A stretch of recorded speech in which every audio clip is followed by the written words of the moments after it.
పల్నాడు జిల్లాలో ఘోర రోడ్డు ప్రమాదం చోటు చేసుకుంది. ఈ ప్రమాదంలో ఒకరు కాదు ఇద్దరు కాదు 5గురు మృతి చెందారు. నాదెండ్ల మండలం గణపవరం సమీపంలోని బైపాస్ రోడ్డు పైన వేగంగా వెళ్తున్న కారు ముందుగా ప్రయాణిస్తున్నటువంటి లారీని వెనక నుంచి బలంగా ఢీకొట్టినటువంటి ఈ ఘటనలో 5గురు విద్యార్థులు మృతి చెందారు.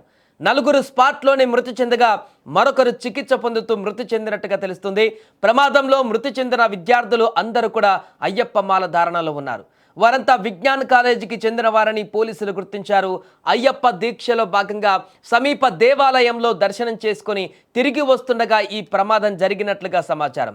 ఈ దుర్ఘటనతో విద్యార్థుల కుటుంబాలలో తీవ్ర విషాదం నెలకొంది. పల్నాడు జిల్లాలో రోడ్డు ప్రమాదం పైన మంత్రి లోకేష్ కూడా దిగ్భ్రాంతి వ్యక్తం చేశారు. భవిష్యత్తు ఉన్నటువంటి విద్యార్థులు, ఎంతో మంచి భవిష్యత్తు ఉన్నటువంటి విద్యార్థులు దుర్మరణం పాలవడం బాధాకరమని వ్యాఖ్యానించారు. క్షతగాత్రులకు మెరుగైన వైద్యం అందించాలని కూడా ఆదేశించినట్టుగా వెల్లడించారు. అయితే బాధిత కుటుంబాలకు ప్రభుత్వం అండగా ఉంటుందని కూడా తెలిపారు. మృతుల కుటుంబ సభ్యులకు ప్రగాఢ సానుభూతి తెలియజేశారు. పల్నాడు జిల్లాలో జరిగిన ఘోర రోడ్డు ప్రమాదం పైన ఏపీ మంత్రులు గొట్టిపాటి రవికుమార్, మండిపల్లి రాంప్రసాద్ రెడ్డి దిగ్భ్రాంతి వ్యక్తం చేశారు. విద్యార్థుల మృతి తీవ్రంగా కలిచివేసిందని కూడా విచారం వ్యక్తం చేశారు.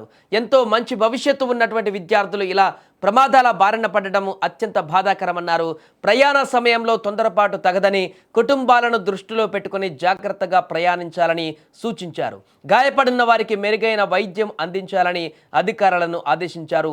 ఏదేమైనా కూడా ఈ ఘోర ప్రమాదంలో కారులో ప్రయాణిస్తున్నటువంటి 5గురు విద్యార్థులు మృతి చెందడం అనేది తీవ్ర బాధాకరంగా మారింది. ముఖ్యంగా ఆ విద్యార్థులంతా కూడా అయ్యప్ప మాలధారణలో ఉన్నారు. రోజు పూజలు చేస్తూ దీక్ష చేసుకుంటూ ఉంటున్నటువంటి ఆ విద్యార్థులు ఆ రోజు సాయంత్రం కూడా నిన్న ఒక గుడికి దర్శనం కోసం వెళ్ళి అక్కడ చక్కగా దైవభక్తులు మునిగిపోయి ఆ తర్వాత ఇంటికి వెళ్దామని చెప్పేసి అనుకున్నారు, సన్నిధానానికి వెళ్దామని చెప్పేసి పయనమైనటువంటి ఆ యొక్క విద్యార్థులు ఈ యొక్క ఘోర ప్రమాదాన్ని ఊహించలేదు. ఇంత దారుణమైనటువంటి ప్రమాదంలో మరణిస్తామని కూడా వారు అంచనా వేయలేకపోయారు. అయితే కారణం ఏంటనేది కూడా పోలీసులు అన్వేషిస్తున్నారు. ఇప్పుడు దర్యాప్తు కొనసాగిస్తున్నారు.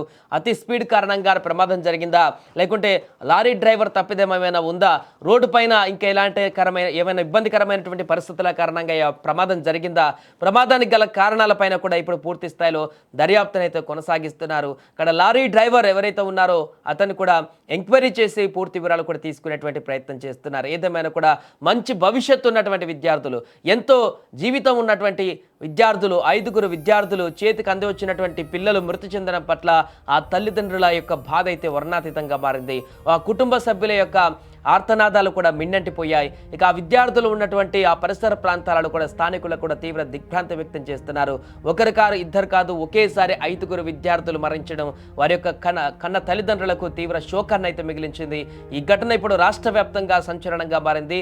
ఆ విద్యార్థులు ఈ రకంగా దుర్మరణం పాలు కావడం అనేది ఆ యొక్క కళాశాలకు సంబంధించినటువంటి తన ఫ్రెండ్స్, స్నేహితులు, కళాశాల యాజమాన్యం అంతా కూడా ఒకసారిగా షాక్కి గురైంది.